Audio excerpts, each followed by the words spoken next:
Broadcasting live worldwide. Follow us on Facebook, Twitter, and Instagram.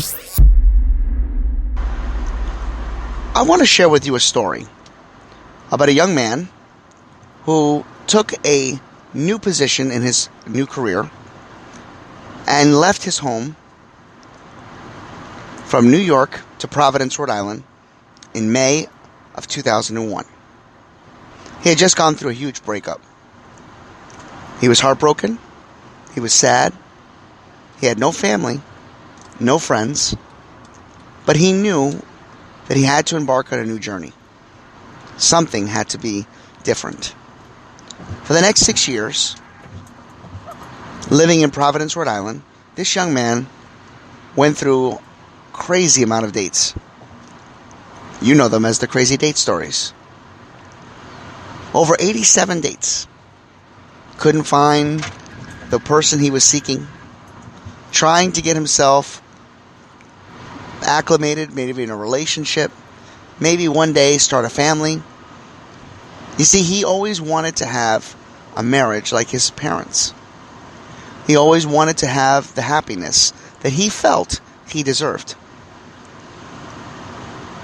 Some people will say that he paid his dues. Almost every date that he went on was crazy, was unbelievable.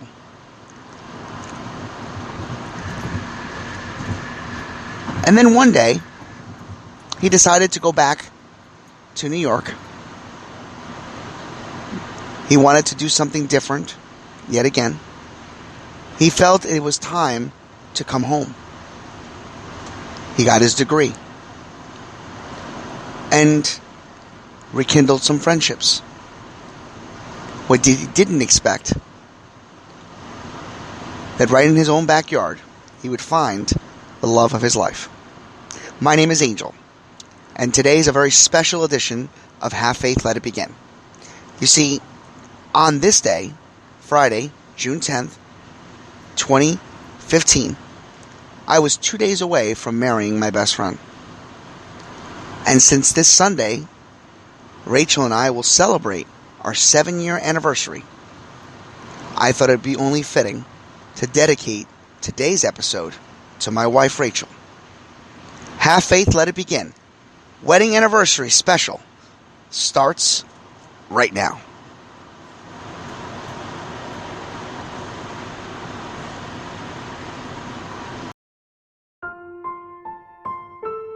Welcome to Have Faith.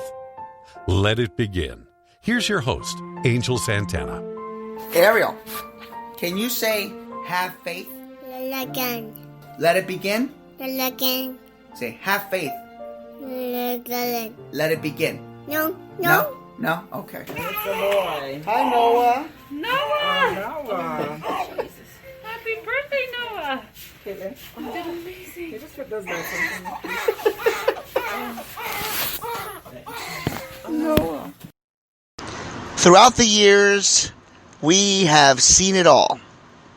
Rachel and I have been through the craziest times, roughest times, the hard times, difficult times, tragic times. You can keep going on. The list will just go on and on.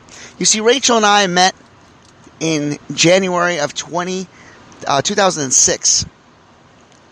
Actually, to be fair, it was December of 2006. We've been together since then.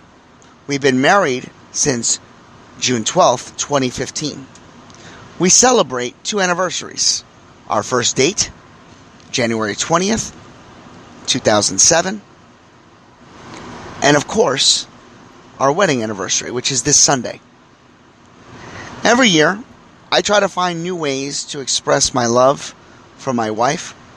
Every day, I tell her and I share with her just how important she truly is to me. But don't take my word for it.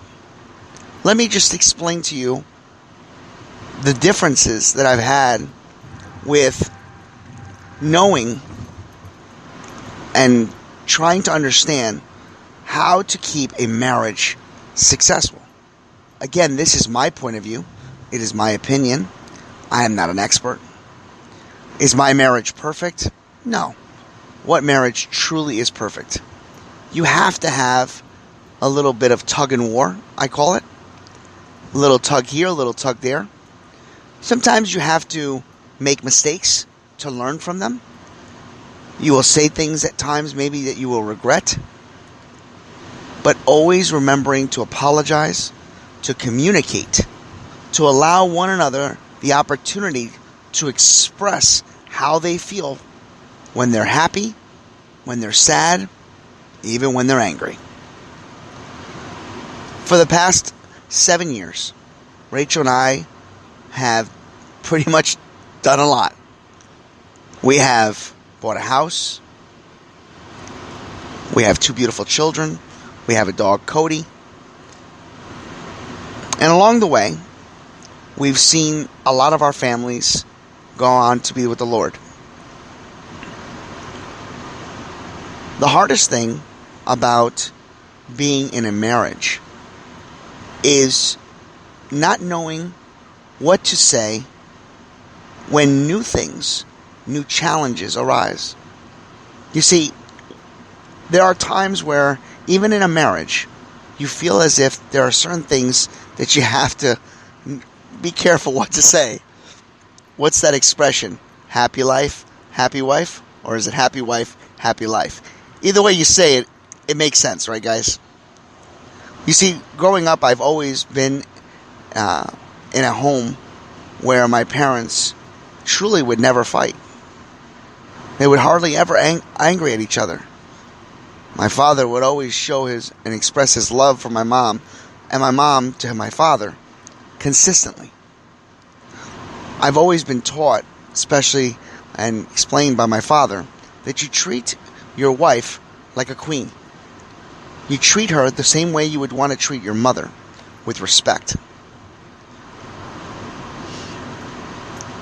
My wife Rachel and I just have been so good to each other over the last couple of years, especially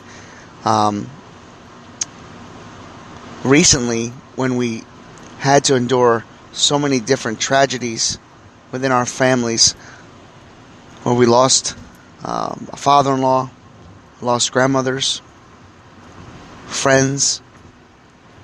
Unexpected losses can bring people together. But one thing is the right to communicate with one another.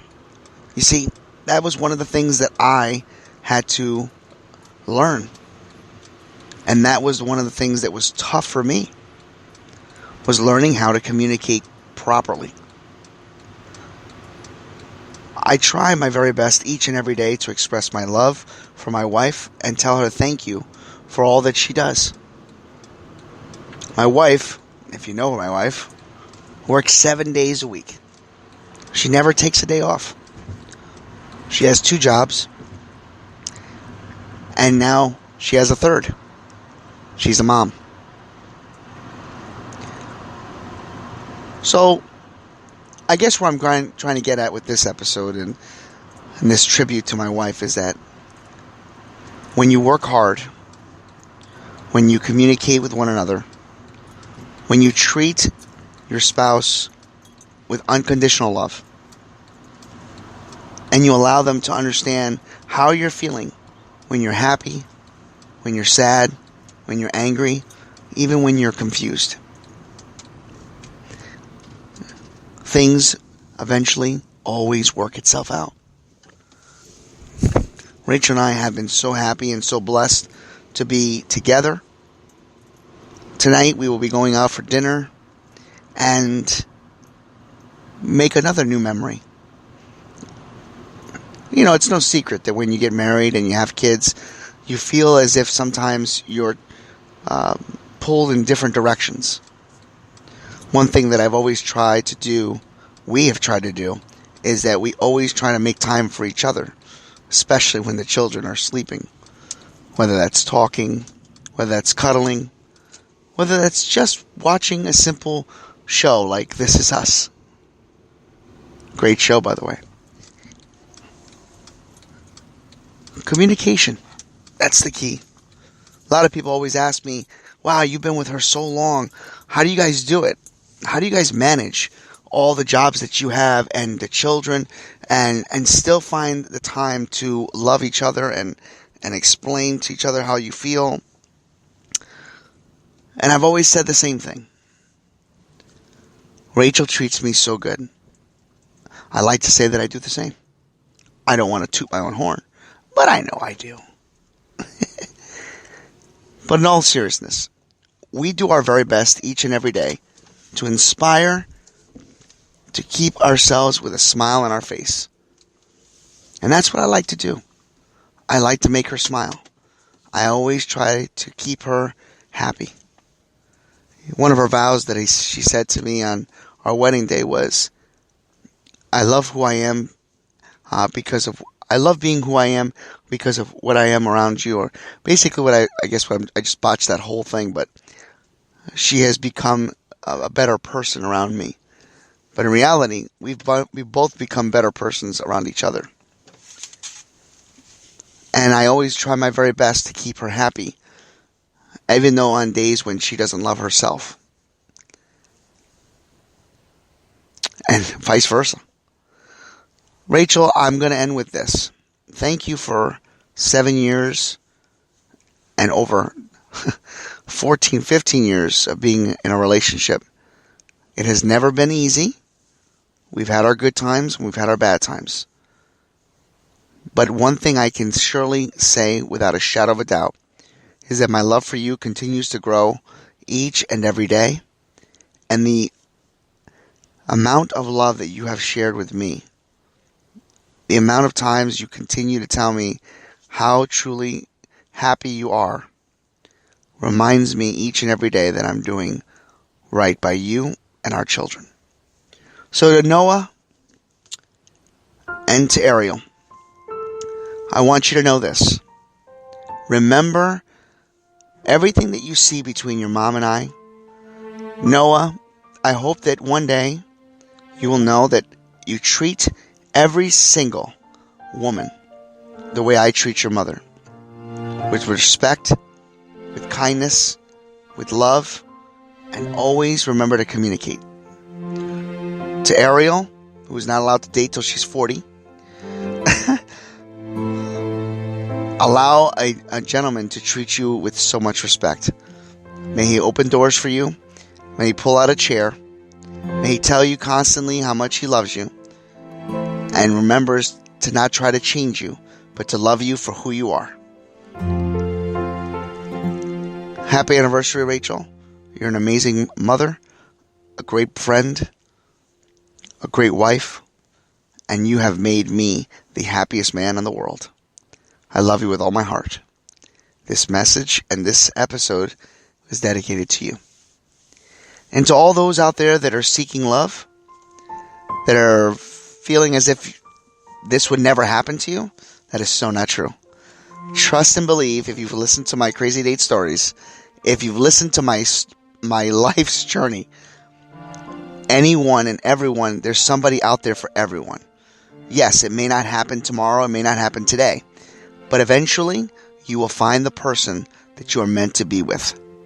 Trust and believe. That is my word, that is God's word, and I know it to be true. May God be with you. May He shine His light upon you and grant each and every single one of you peace on earth. And never forget, have faith. Let it begin. Love you, Rachel.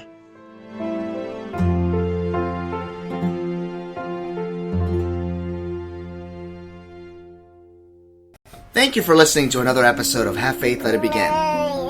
That's right, Ariel. We're done with another show. And it's always great to have this show with you, my love. You know, we're going to encourage each and every person to listen to our show every single weekday. That's right, you and I are going to help change the world. Do you think that you can do that for me? Huh? Yeah, you know you can. She does. We want to let you know, and yes, we encourage you to listen to our show each and every weekday, and it's going to be live at 7:30. Make sure you're subscribed to our show. Make sure you get ready, fasten those seatbelts, because Ariel and I and my family are going to bring you a new topic, a new story each and every day, right? Isn't that right, Ariel? Yeah. And she's smiling at me. Guys, enjoy your day.